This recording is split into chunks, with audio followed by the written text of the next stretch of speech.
गणेश उत्सव की भव्यता के बीच हिंसा, आगजनी और पथराव की ये तस्वीरें करीब 3-4 दिन पुरानी जरूर हैं, मगर एक गंभीर सवाल उठा रही है। सवाल यही, क्या हिंदू अब अपने त्योहार भी शांति से नहीं मना सकता?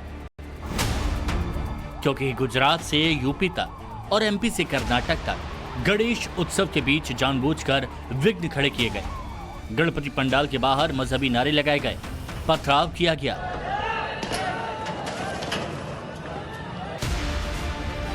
इन तमाम घटनाओं में पुलिस की जांच के बाद जो खुलासे हो रहे हैं वो बेहद चौंकाने वाले हैं, खासतौर से गुजरात को लेकर, क्योंकि इस फसाद का मदरसा कनेक्शन सामने आया।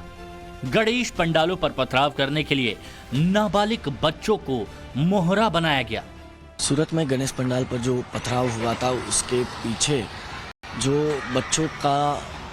बच्चों की जो कहानी सामने आ रही है, उसमें बताया जा रहा है कि एक 12 साल का बच्चा था जो इस मेरे पीछे वाले मदरसे में पढ़ता था और वो उस तरह से ब्रेन वॉश हुआ था कि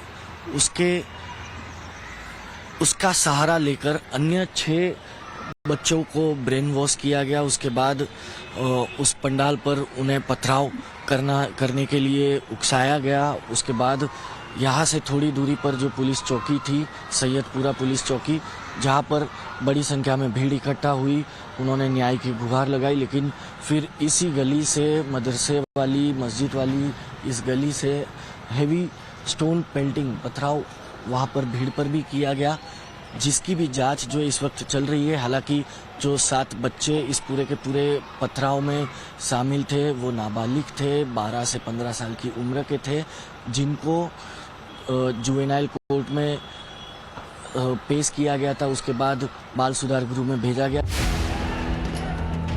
गणेश पंडालों को निशाना बनाने के लिए बच्चों के हाथ में किसने पत्थर थमाए? क्या मजहबी हिंसा भड़काने में मदरसे के नाबालिग बच्चों को इन्वॉल्व किया गया? क्या गणेश उत्सव के दौरान हिंसा भड़काने के लिए कश्मीर मॉडल का इस्तेमाल किया गया?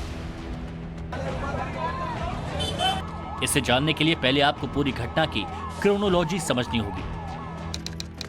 8 सितंबर रविवार, सैयदपुरा, सूरत, रात के 9 बजे।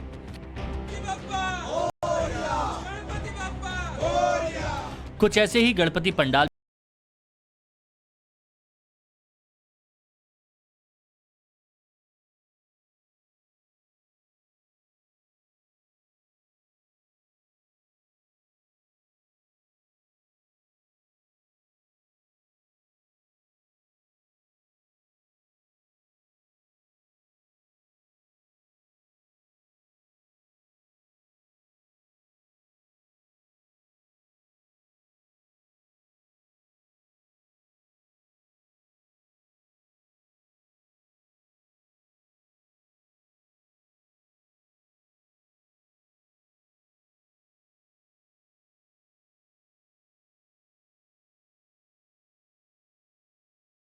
गणेश पंडाल और पुलिस चौकी में पथराव का मास्टरमाइंड 12 साल का एक नाबालिग निकला। इसके साथ ही 6 और बच्चों का ब्रेन वॉश करके उनमें नफरत कूट कर भरी गई। जमीयत के जिस मदरसे में इन बच्चों के दिलो दिमाग में जहर भरा गया, टाइम्स नाउ ऑफ भारत की टीम उस मदरसे तक पहुंची। मदरसे में ब्रेन वॉश हुए थे। वो जो ये मस्जिद वाली गली है जहाँ पर ये एंक्रोचमेंट ड्राइव तक सूरत म्यूनिसिपल कॉरपोरेशन का दिखा था, बुलडोजर चला था, इसी मस्जिद वाली गली से जो भारी पथराव हुआ था, यहाँ से अगर बमुश्किल 100-200 मीटर आगे जाएंगे तो लेफ्ट हैंड साइड पर एक मदरसा है। उसी मदरसे में वो बच्चे पढ़ते थे। जमीयत का वो मदरसा बताया जा रहा है। जिन लोगों ने कल सूरत में पुलिस कमिश्नर तक से मुलाकात की थी और सूरत के कलेक्टर तक को उन्होंने एक ज्ञापन दिया था और कहा था कि पुलिस एक तरफा कार्रवाई कर रही है, लेकिन पुलिस ने जो भी कार्रवाई की है वो सबूतों के आधार पर की है। जांच में सामने आया कि हिंसा और उपद्रव करने, पथराव करने के लिए उन बच्चों को मोहरा बनाया जाता है जिनके आगे पीछे कोई नहीं होता, जिनके माँ बाप नहीं होते। ऐसे बच्चों को पथराव के लिए तैयार किया जाता है। सूरत के सैयदपुरा में जिस 12 साल के बच्चे को मोहरा बनाया गया वो महाराष्ट्र के मालेगांव का बताया जा रहा है। उसके आगे पीछे कोई नहीं है। खबरों के मुताबिक पत्थरबाजी में शामिल 7 में से कुछ बच्चे मस्जिद वाली गली के मदरसे के ही थे, जबकि दूसरे नाबालिग बच्चों को अलग अलग मदरसों से लाया गया ताकि साजिश का खुलासा न हो सके। सूरत हिंसा में जो 12 साल का नाबालिग बच्चा था, उसकी शरारतों की और उसके खौफ की कहानी सूरत के सैयदपुरा इलाके में गूंजती है। हर कोई उस 12 साल के नाबालिग बच्चे से इस तरह डरता है कि कहीं ना कहीं ये चाकू का वार ना कर दे या कुछ और कर ना दे। इतना खौफ उस इलाके में उस बच्चे ने अपना फैला रखा था। हालांकि जिस मदरसे में वो जाता था, उसी मदरसे के अन्य 6 बच्चों के साथ मिलकर उसने गणेश पंडाल पर पथराव किया, जिसके बाद हिंसा की शुरुआत होती और सूरत उस दिन जलता भी नजर आ रहा था। सूरत के सैयदपुर के गणेश पंडाल पर पथराव की पूरी प्लानिंग इस तरह से की गई जिसे 12 साल का एक नाबालिग नहीं सोच सकता, क्योंकि पहले पंडाल पर पत्थर, फिर पुलिस चौकी पर पत्थर और उसके बाद भीड़ पर पत्थर, यानी सब कुछ पहले से तय था। लेकिन सबसे बड़ी बात, पत्थरबाजी के लिए मदरसे के नाबालिग लड़कों को मोहरा बनाया गया, क्योंकि नाबालिग बच्चों पर बड़ा एक्शन नहीं हो पाता। पुलिस के हाथ बन जाते हैं, पुलिस बच्चों पर दबाव नहीं बना पाती। इस तरह घटनाएं भूतकाल में बनी, जब छोटे बच्चे ने कभी मारा और उसके बाद जो तुरंत कंप्रोमाइज हो गया कि भाई छोटे बच्चे हैं, उसमें भूल से हो गया। लेकिन इस घटना में भूल नहीं हुई है, जानबूझ के मारा गया। बच्चों को जहां तक आता है उसमें सब एक मर्यादा हो जाती है हमारे कायदा कानून के भी, और ये कुछ लोगों को बताया भी जाता है कि भाई बच्चे कुछ करेंगे तो ज्यादा कुछ ऐड के प्रमाण ज्यादा इनके विरुद्ध में कुछ कार्रवाई नहीं होगी। तो इसीलिए हम लोग ये पूरी जो टीम है, जो क्राइम ब्रांच की टीम, इसको इंट्रोगेट कर रही है सभी को, और सभी से जो अलग अलग जो मेन आरोपी जो 28 पकड़े गए उनका इंट्रोगेशन चल रहा है, और बाकी जो भी जितने भी इसमें हमारे कड़ियाँ जोड़ के यही हम जानने का पूरा कोशिश कर रहे हैं कि इसके पीछे कौन है कि जो बैठ के जो दूरी संचार कर रहा है। जो पथराव कर घर में छुप जाना, बाहर ताला लगा देना, उसके बाद ये दिखाना कि हम तो घर के अंदर ही थे, आप लोग जबरन अरेस्ट कर रहे हैं हमें। ये जहाँ से पत्थर मारा हो रहे थे वो घर ऑलरेडी हम लोग आइडेंटिफाई कर लिए थे। पुलिस की माने तो पथराव से 2 दिन पहले कुछ हरकतें हो रही थी, जिसमें प्लास्टिक का गुब्बारा पंडाल पर फोड़ा जाता था। इतना ही नहीं, पहले शनिवार को पथराव की कोशिश हुई, लेकिन भीड़ ज्यादा होने से साजिश अंजाम तक नहीं पहुंच पाई और फिर जाकर रविवार को जमकर दंगा किया गया। सूरत में 8 सितंबर को पथराव हुआ और उसके ठीक 2 दिन बाद यानी 10 सितंबर को कच्छ में गणेश पंडाल पर गणेश जी की मूर्ति खंडित की गई। अच्छी बात यह रही कि सूरत की तरह कच्छ में हिंसा नहीं भड़की। हालांकि मकसद यहां भी हिंसा और आगजनी का ही था और मॉडस ऑपरेंडी भी सेम टू सेम, क्योंकि कच्छ में पुलिस ने मूर्ति खंडित करने वाले जिन 8 लोगों को गिरफ्तार किया, उनमें 4 नाबालिग हैं जो मदरसे में पढ़ते हैं। पुलिस द्वारा जो कार्रवाई की गई, जिसमें टोटल 8 लोगों को जो है पकड़ा गया।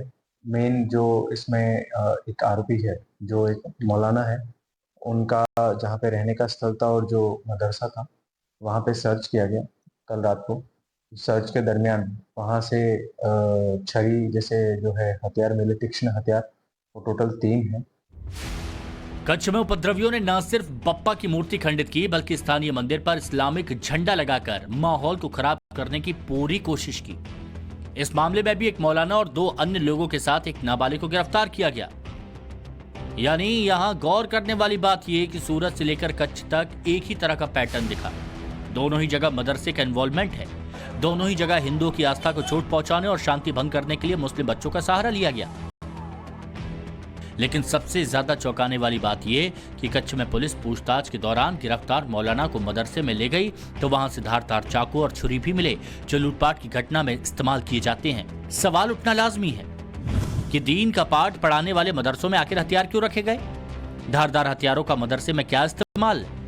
क्या बच्चों को हथियार चलाना सिखाया जा रहा था? मजहबी तालीम वाले मदरसे में ऐसे हथियार का क्या काम?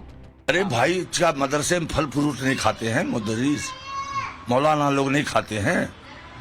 अगर ऐसा हो कि भाई ये चीज मंदिर में मस्जिद में नहीं रख सकते, कोई कानून हो तो बताइए। जब कानूनन रखना जुर्म नहीं है तो मदरसा हो या मस्जिद हो, ये मैं समझता हूँ एक खामखा का बदनाम करने की एक साजिश है। समझ गया?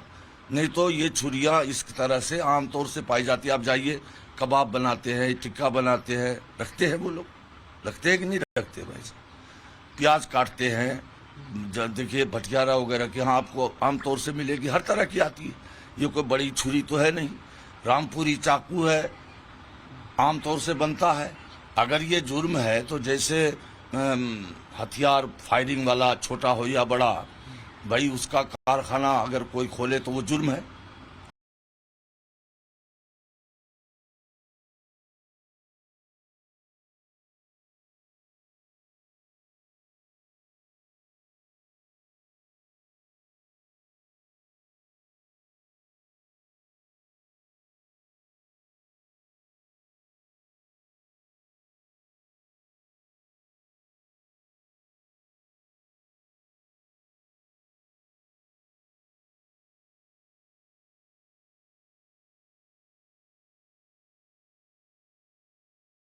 बच्चों के हाथ में पत्थर दिए जा रहे हैं, कहीं ना कहीं ये गुजरात को कश्मीर बनाने का एक षड्यंत्र है। पुलिस को इसके मूल तक जाने की जरूरत है।